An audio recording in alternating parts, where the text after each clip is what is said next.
Okay, so this is a new experience for everybody. There's a lot of worries, anxieties, challenging things that are new to one another. And I think that sometimes what we do is we focus on everything that went wrong. The teacher sent home this schedule.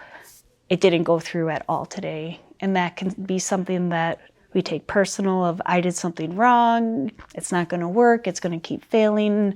And it's so easy for us to do. We miss those small moments that, hey, that one 15-minute thing, it worked. And I think it's important to recognize those small successes versus highlighting the things that went wrong, because it's a new trial and error thing for everybody, and not everything's going to be perfect. Remember, you are not alone. We are all here for you, so please call us at any time. And again, the other parents are here to support you as well, so reach out to each other.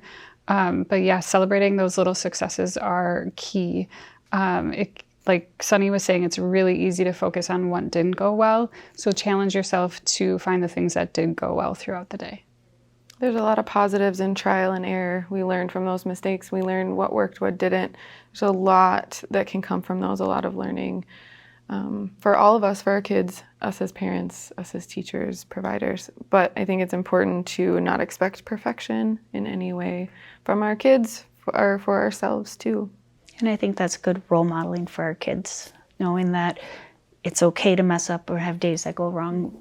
We are human, we're not perfect. And that's a good thing a life skill for all students to learn. An example of one of those small celebrations or small victories that we talked about is this is going to take a few days to get started. It could take a couple weeks. So if you feel like you've spent 3 days in a row really taking a lot more time than you thought it would take to get your child to even engage in their work, I think it's important to realize that all of a sudden on that third or fourth day when they say, all right, what are we doing today? That in itself is a huge victory that should be celebrated. They're getting into routine. They're learning that, okay, I have to get ready for my day. What do I do? And they're wanting to make a plan with you. Yeah, pre-teaching and setting up expectations is key. We don't expect things to happen right out of the gate. Here at school, we take 6 weeks to teach our kids what's expected here at school and what it's going to look like. So you can't expect it to happen day 1 or 2 or 3. It could take a while depending on what your child needs. So the little wins are huge. So he got up without complaint today. Big win. Little things like that. Ate lunch without me having to do all of it for him or make all of it for him. He made his own lunch. Those little things you can celebrate.